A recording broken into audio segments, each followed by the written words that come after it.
broadcast network, AFTERBUZZ TV. Over 20 million weekly downloads in over 150 countries, and your number one source for after-show entertainment.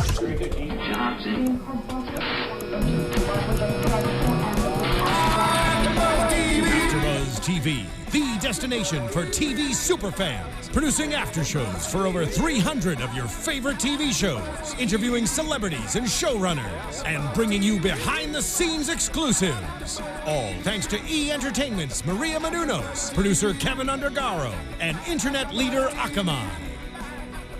Now, let the buzz begin! Hello.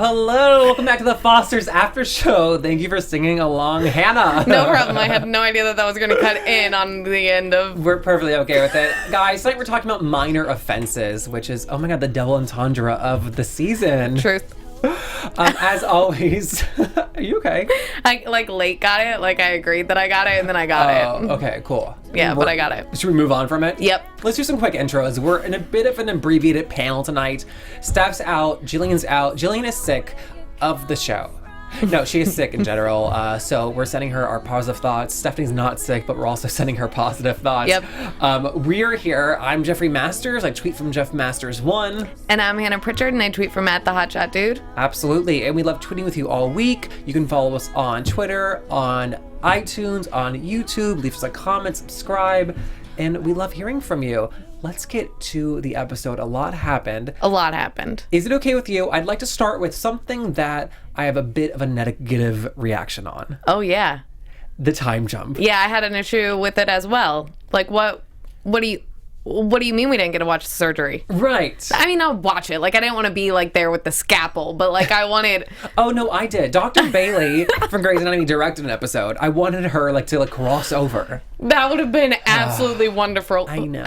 They missed that opportunity so hard, and they missed my tears. I wanted to cry. I wanted to have a crying moment. Yeah, towards the end of it, I was actually more okay with it, but just the fact that we've been talking about it for so long, and there was such a build up to it for us to start off, and there was that quick line of how are you okay from surgery? I was like, wait, it happened? Yeah, me too. Her grabbing her chest, and she was like, take it easy, after the surgery, and I was like, wait, what? I know. I made us rewind it twice because I was like, did they say preparing for it? No. But no. Because I feel we had so many weeks of prepping for the decision on the surgery, and then once they agreed on what was happening, then we just jumped to it, which by the end though I was fine with it because I feel there's things that we needed to get to post-surgery, so yeah. I understand why they did that, but at the beginning of the episode I was like, wait, what? Yeah, and I agree, and I don't need to be shown everything, we're a smart audience, right? But I don't know, it's something about it at the very beginning, and then everyone's checking in with other characters about it. It kind of was off. Yeah, and it was 10 days later. I wanted to know what that was when she got home, and how the other characters felt about it, and how the kids felt about it, and how they all reacted to it, and her immediate reactions post-surgery. Yeah. But I guess we'll get to those. And where was Mama? I know, Annie Potts. Yeah. I know, I wrote that down. I have no idea. The only thing I could think is that this time jump is not a small mistake. It was clearly incredibly deliberate. And so they made that choice knowing that it was going to be big. The only thing I can think of is that they just thought maybe these scenes in the hospital would have been too obvious. Yeah. Just tearjerkers for the sake of tearjerkers and not moving the plot. That's very, very true.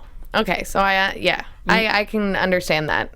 Maybe to be a little more obvious, again, we don't need it spelled out, but maybe helping her through the front door the first time back. I don't know. Yeah, just a little more indicated. I want to do what you're not supposed to do. I wanted some indication.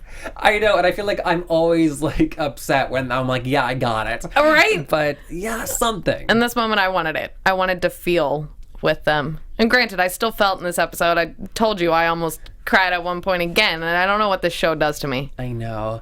And then the scenes with Lena and Steph, and she's hiding and her changing. Which I actually wondered in that very first scene when she first I was oh yeah, we're about to get some risque. But then I did think, I was that is interesting, her being in just her bra and about to take off her bra right in front of Steph right after the surgery. I was like, that is an interesting choice for them to do that, but then they went back to it at the end and made sense of it all. Yeah, and I like that they addressed it together. Yeah, which would make sense actually to me. At first I was like, why? I wasn't sure if we were just like creating an issue or a topic to be discussed, but then I thought about it and I was like, yeah, that would actually make sense if your like partner or somebody you loved all of a sudden didn't have that womanly part of them. You would feel uncomfortable being like, well, here's mine. Yeah. Yeah, and I don't think it's like she said she was guilty that her body was intact. Right. I think that's justified. Yeah. You're exactly right. It's like she doesn't want to rub it in her face, but now she's like overcorrecting. Exactly. But I like that it happened a couple times, because if it happens once, they say, no, what do you mean?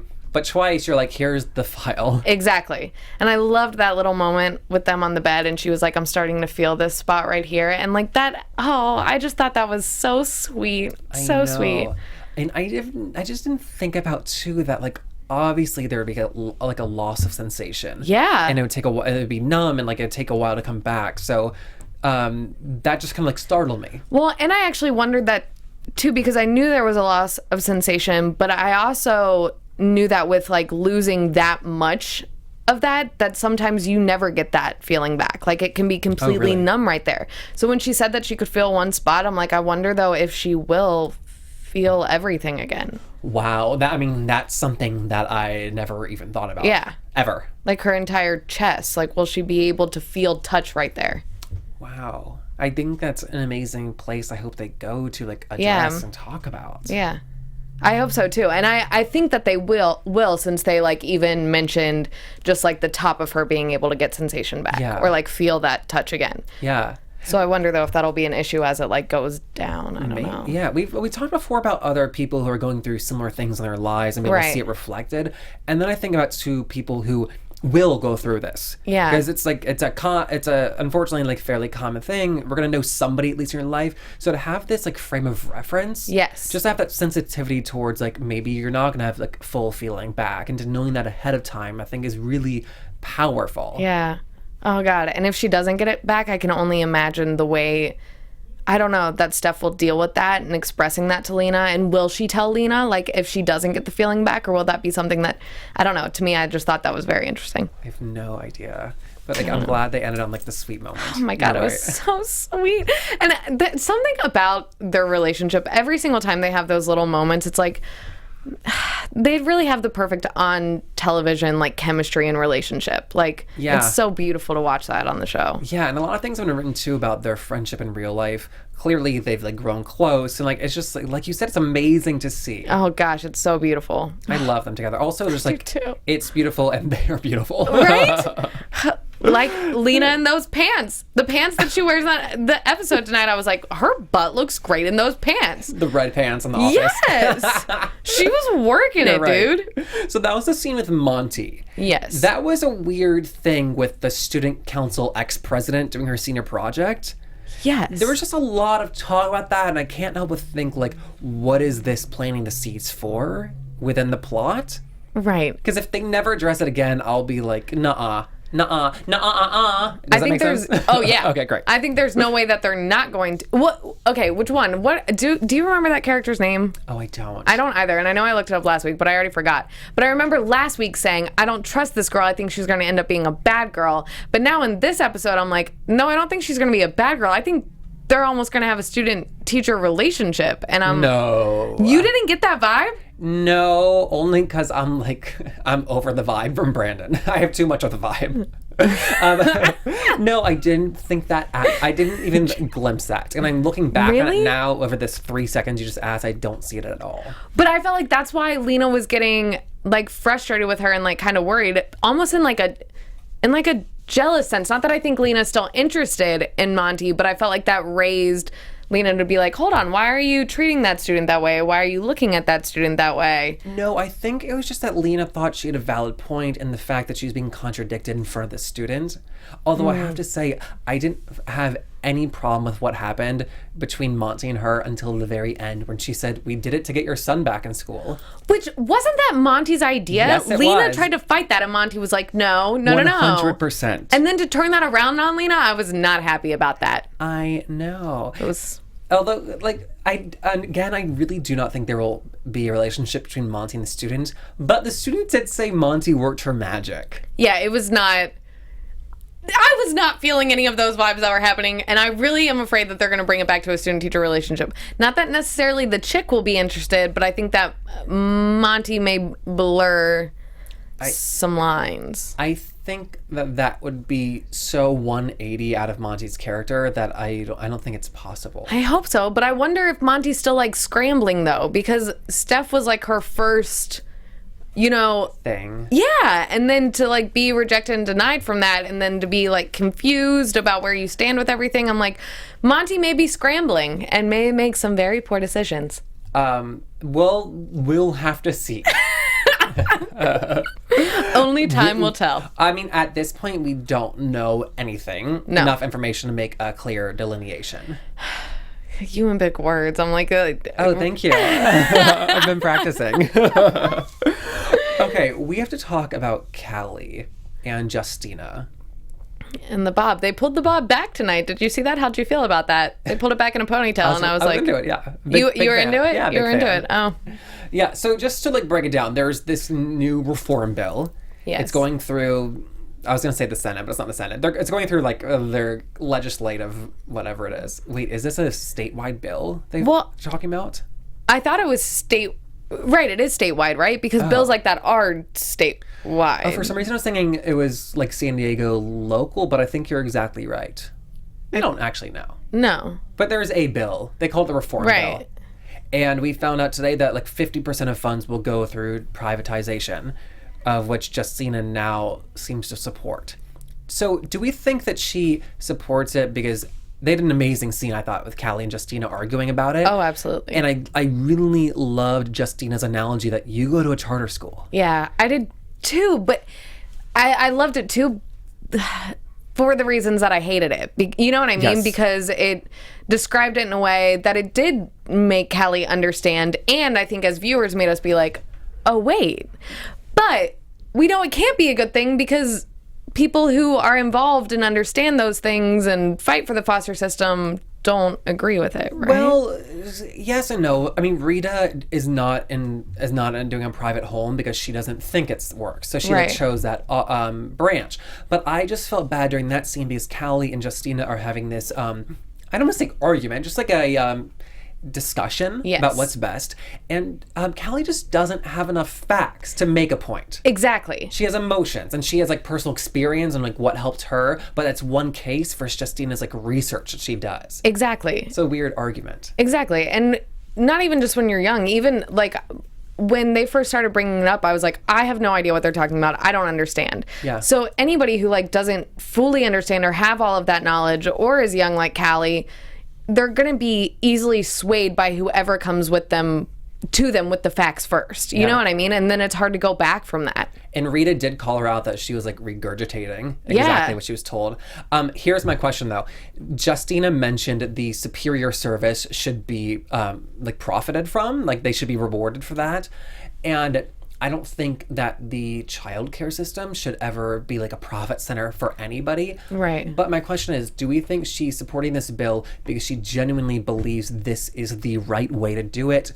Or because it's like a private center, is she getting like a kickback or That's some what kind of I money? think. You do? Yes. Because I never trusted Justine from the beginning, and I felt that there was always a catch for her personally, like a personal gain for her. Yeah. And I feel like this may be the personal gain for her. Like, I feel like this is her unveiling as to where her evil stems from. Yeah. And I don't know, too, like, realistically, like, the logistics of how that would work out. But unfortunately, this is my frame of reference.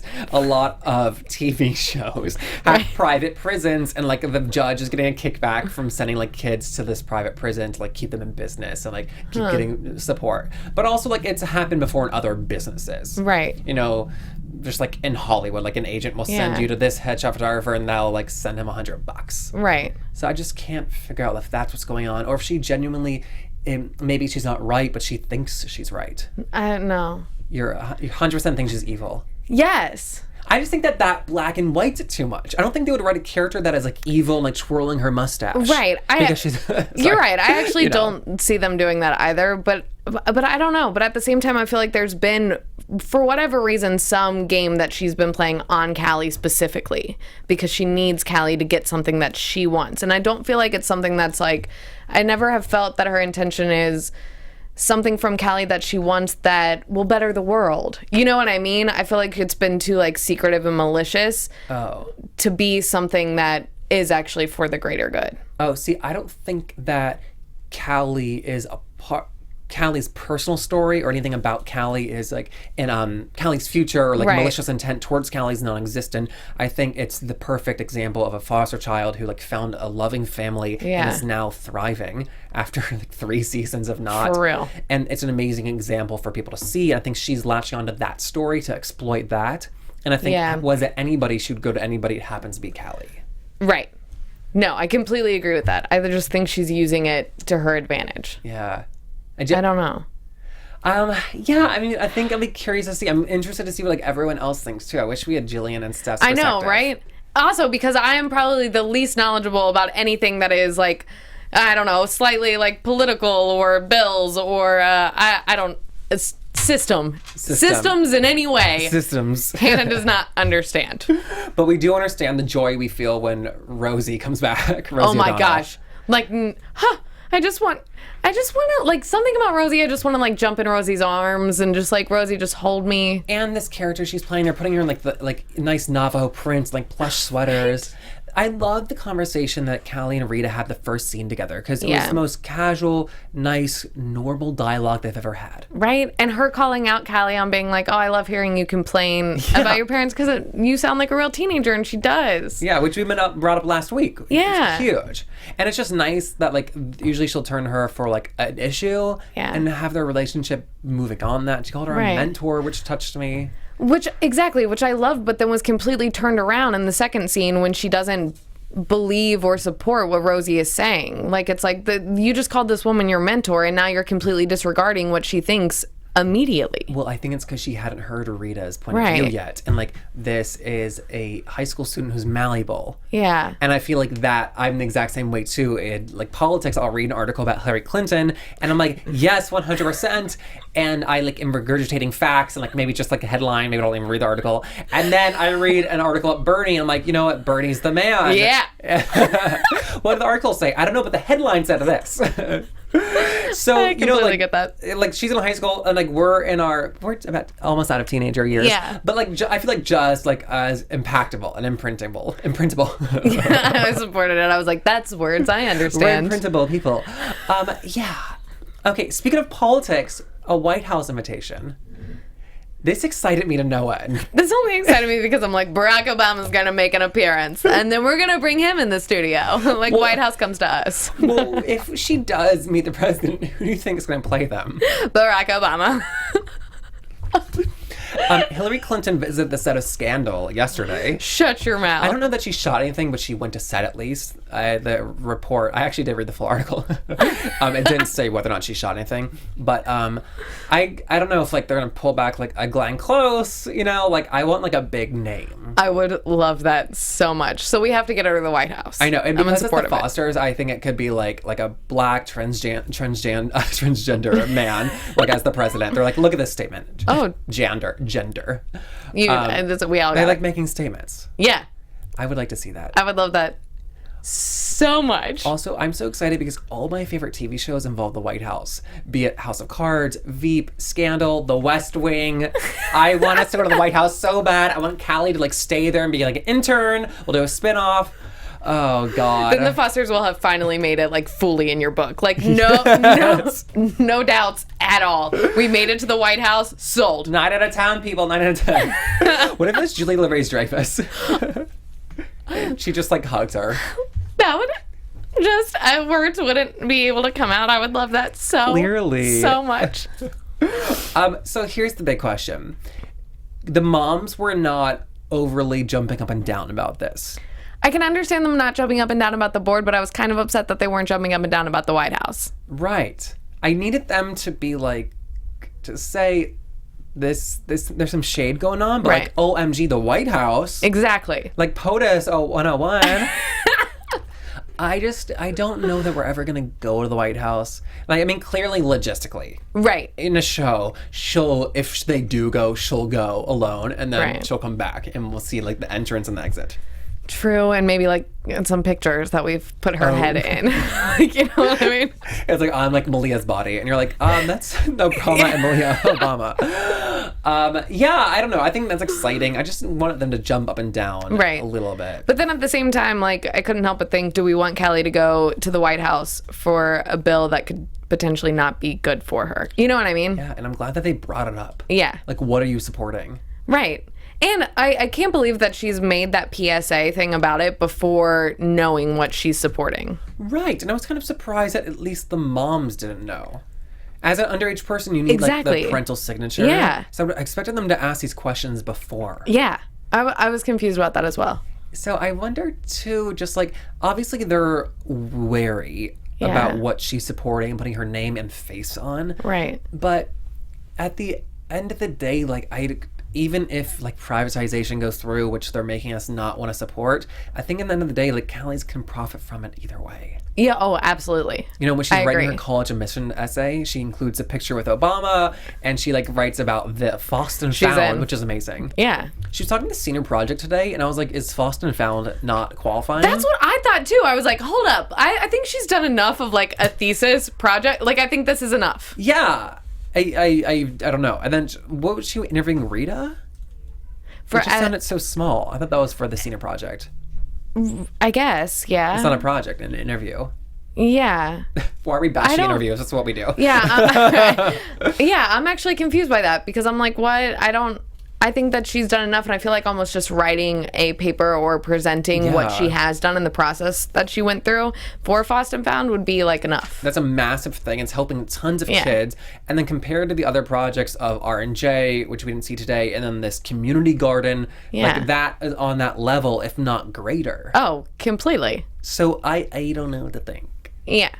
And I would just be like, I pass on this one because I was busy doing, like, I don't know, bills. Bills. Trying to pass a bill. I think I'm excused. Yeah, here's my commercial. Yeah, right.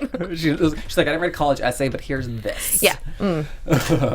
Fail me. When AJ popped in and gave the apology to the family, I was glad that Mike was there for moral support. Yes. But like then that segued into, to jump to the very end of the episode, hand holding and a kiss. Yeah. Which which was cute. I thought it was actually like a cute moment. I forgot that I liked the chemistry between them until they did kiss and like pulled away and he was like, guess not. And it was like kind of a cute moment.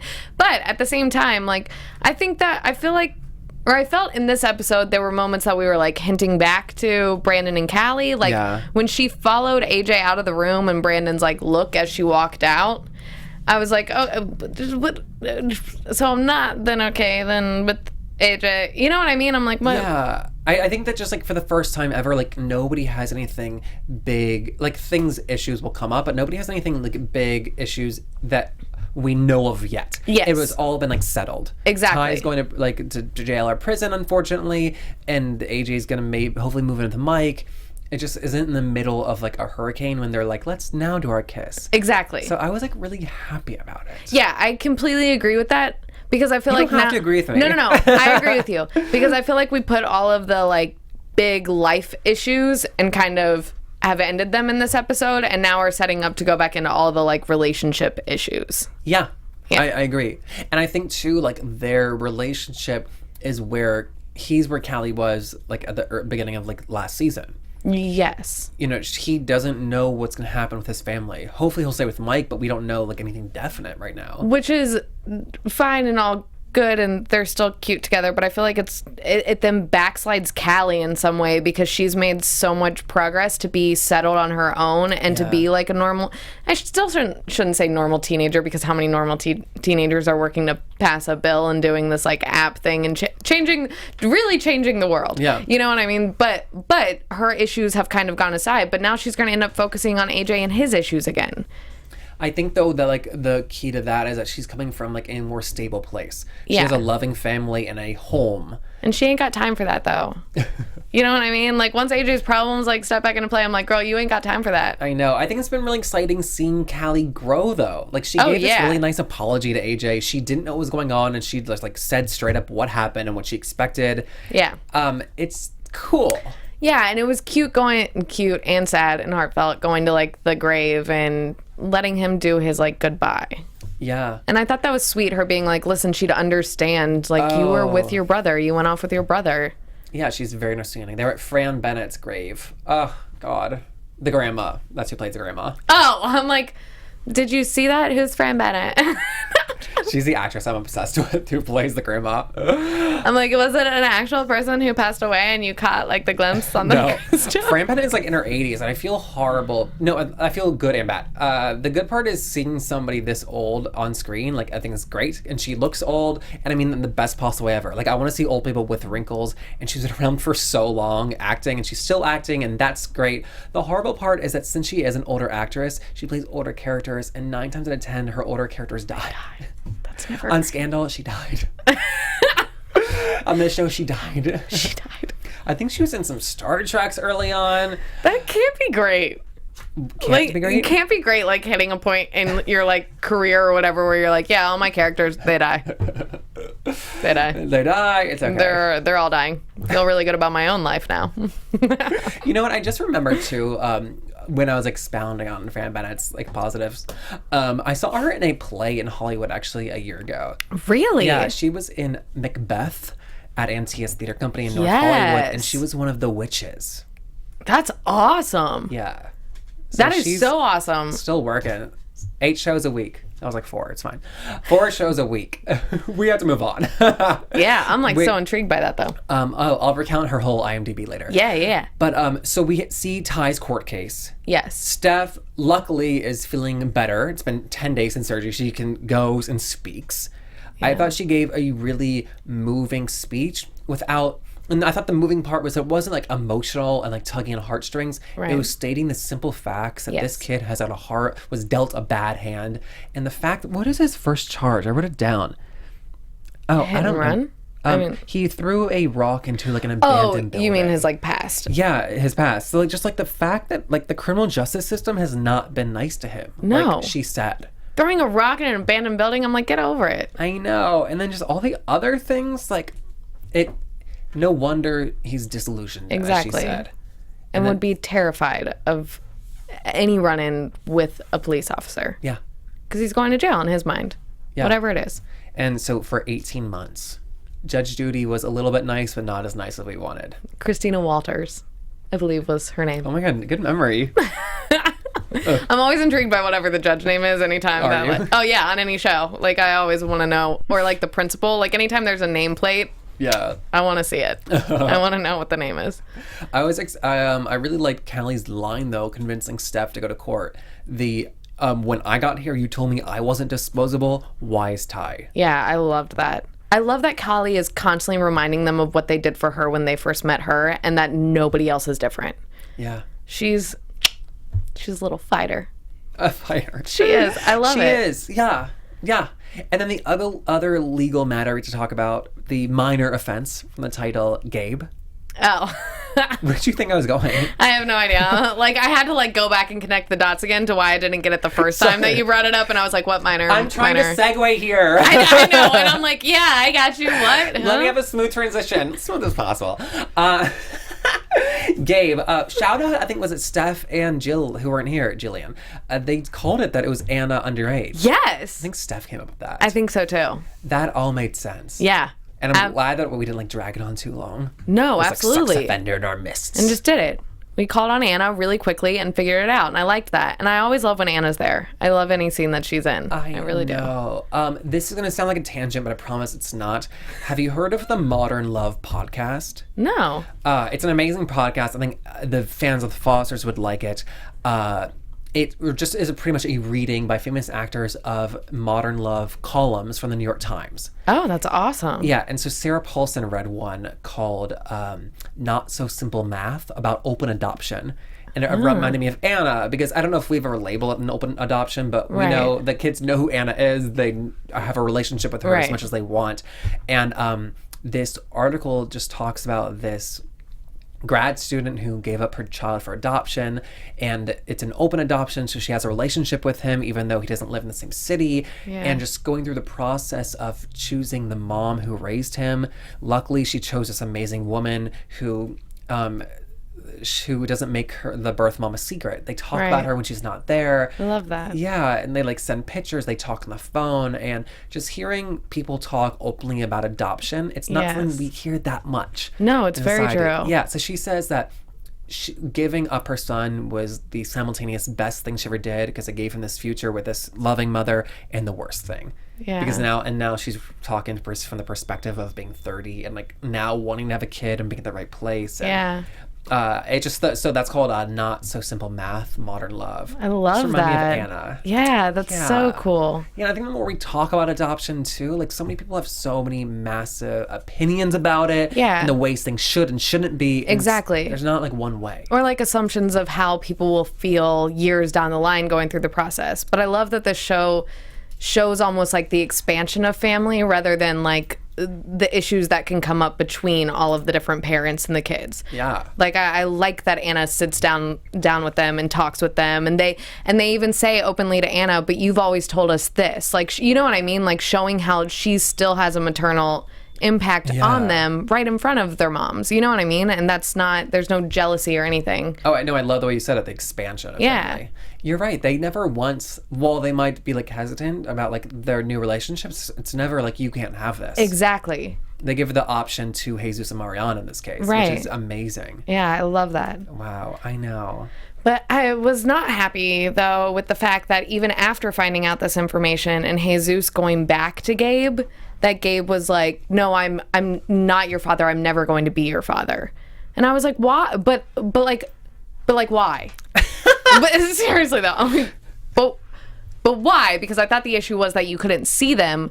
But now that you are, I don't know. There needs to be. I'm ready. I'm ready for the more conversation opportunities to happen between them to discuss everything. Right. And well, we did see in the preview for next episode, Gabe, the father, is in that episode. Yes. Maybe we'll get answers there, but I don't know if it's just that he doesn't want a kid, which is one of the reasons why they gave the kids up for adoption, which is like valid, you know, like I don't know what the desire is, but like Jesus deserved a reason, like you said. Or like, exactly. And like, as a, you know, now with knowing exactly what happened and that Anna did have like real feelings for him, I'm like, well, now is that going to open the door to potentially Anna and Gabe having some sort of talk or conversation and moving past their history? And does like Gabe look at these kids also as a reminder as to what happened and everything that he lost? You know what I mean? I have no idea. I think that would be there's so many storylines already. Yeah. I think that they don't want to like make it the Gabe and Anna show. Right. And I agree. I mean, like, yeah, you know what I'm saying. And I am slightly concerned that which I am all about Big Wolf on Campus being a part of this show and him being there. Like, I'm so in support of it. But at the same time, I am kind of hesitant about the relationship that he will have with Anna and with the kids because of how much I want Mike and Anna to be a thing. I would love for the show to end with them together. Oh, yeah. Me too. Yeah, I think that would just be like a lovely, nice touch. That would be like the final bow. You know what I mean? Out of a lot of bow. We want a lot of bows, though, but this is like the last bow. Like Callie and Brandon, absolutely, but this would just be like the, yes. I know. And I just think that Anna's reasoning makes a lot of sense. Yeah, yeah. She was open about her entire struggle with, as she said, it was a junkie, but we can call it an addict. And to like not think that they came from two people, like a drug dealer and an addict, I think is actually like, I don't want to say like admirable, but like, you know what? If Gabe's not in the picture, why admit to it? Exactly. I did. I'm trying to be delicate in that because I don't want to be offensive. Right. But like, why hide? But like, yeah, I understand the reasons to hide. Exactly. I completely agree. And I just have to say, though, that I did love her little comment that's like, I mean, it was basically just pot. I mean, not that that's okay, but it was just I did love that, actually. I was like, that's kind of really great. Just to clarify, he wasn't dealing really, really bad, but like he wasn't dealing great things, but like not like the worst. She's like, I knew you watched Breaking Bad, it's not math. Exactly.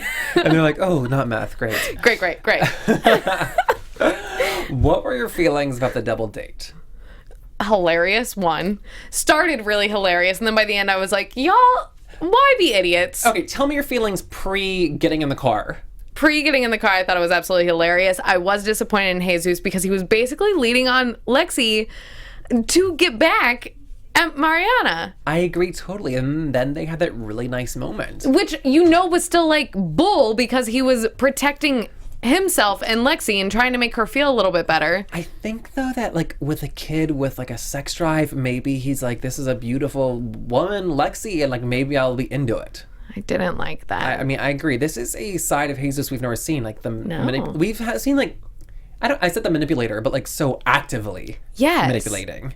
Like he's getting a little He's always wanted his way. But yeah, totally. Like honestly jaded. You know what I mean? Like not like I'm just being like a punk and purposely rebelling. It's almost like pushing him to go faster in the car, doing that little moment with Lexi. It was like actually genuine actions of doing that. You know what I mean? That I was like, that's what we should be concerned about. Yeah, I know. And then having them in the driving scene, were they driving in the turning lane?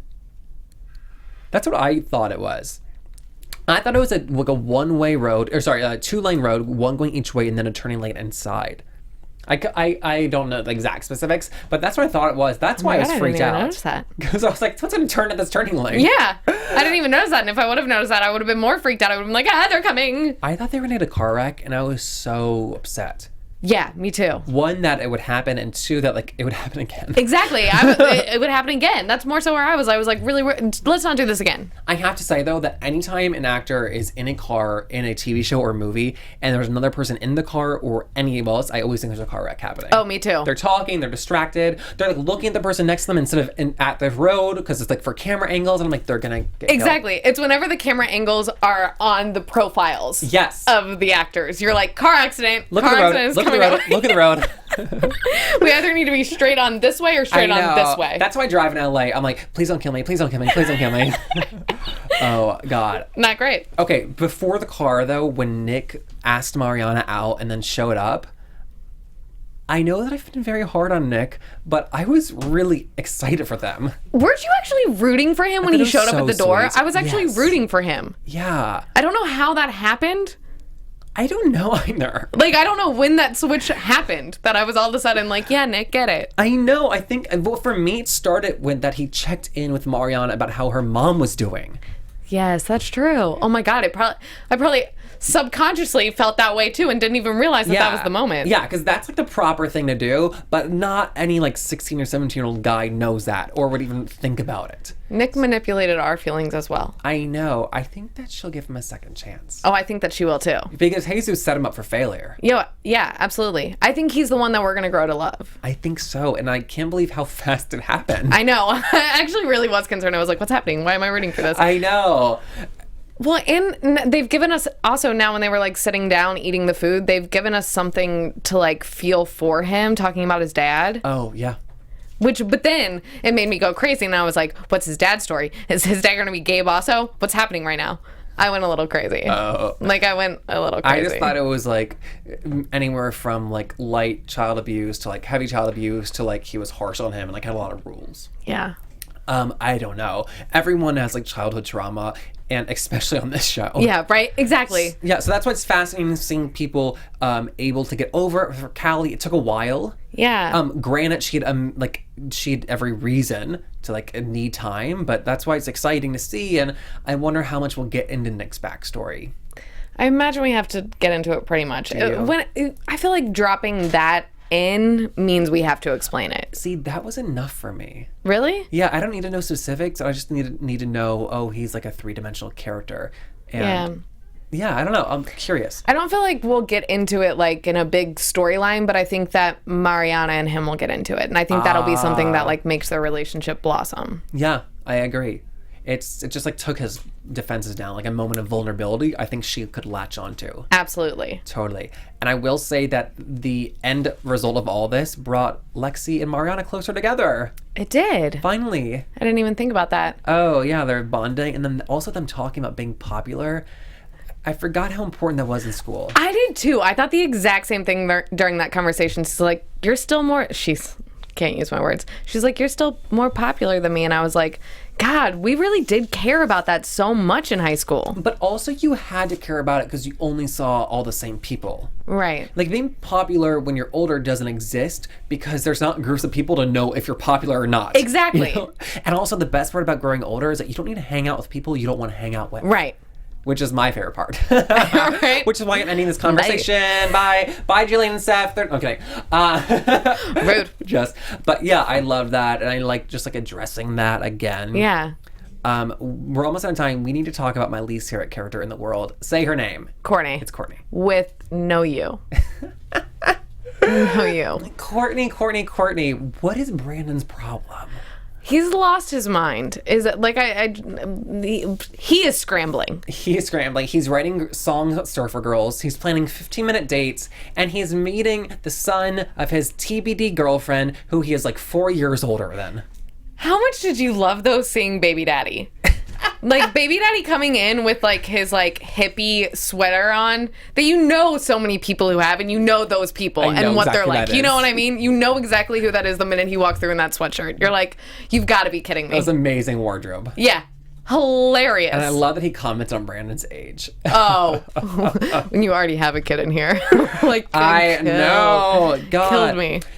I kind of wanted Brandon spending time with Mason, the child, to be like, yeah, sorry, dude, I can't do this. Me too. And instead, like, I feel like it was that, but then he chose to be like, I don't really care, I still want to do this. Like, which makes me think that he's doing it in spite of something. I think it's to, like, stick it to your parents as, like, to wave a rebel. I also think that when you're that age, you look for reasons to be interesting. And, like, dramatic, yeah. Yeah. Like, I was a vegetarian for 3 years.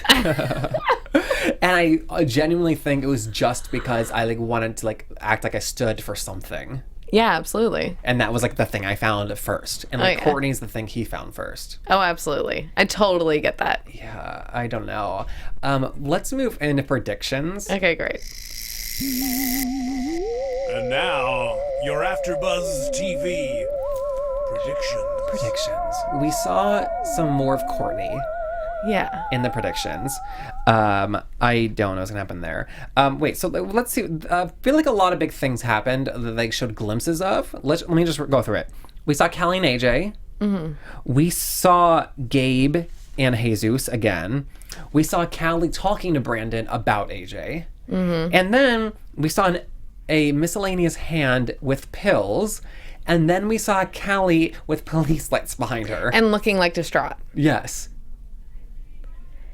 I don't even know what to think about that. Like, I really don't. Like, I don't know who that could possibly be. I really, really don't. I don't know. Because who is hitting that? My first thought, which I do not think will actually come to fruition, so let me share it with you. Great.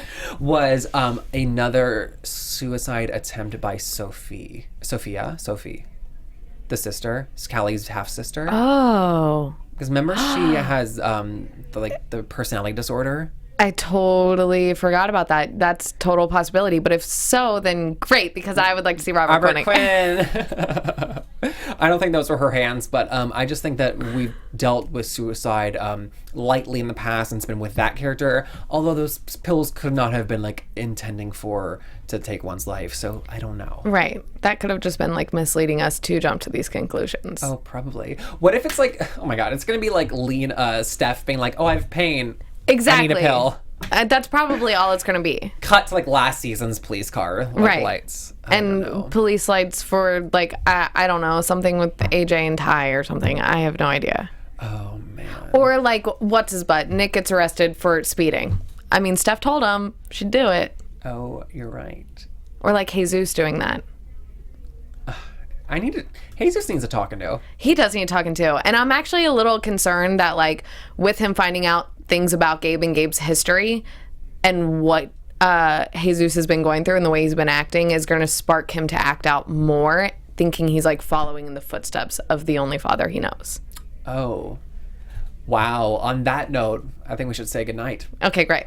Good night, bye. Bye. Where can everybody find you on Twitter? Y'all can find me on Instagram and Twitter at @thehotshotdude. Cool, and I tweet from Jeff Masters 1. We'll see you next week, guys. Good night. Bye. From executive producers Maria Menounos, Kevin Undergaro, Phil Svitek, and the entire AfterBuzz TV staff, we would like to thank you for listening to the AfterBuzz TV network. To watch or listen to other after shows and post comments or questions, be sure to visit AfterBuzzTV.com. I'm Sir Richard Wentworth, and this has been a presentation of AfterBuzz TV. Buzz you later. The views expressed herein are those of the hosts only and do not necessarily reflect the views of AfterBuzz TV or its owners or principals.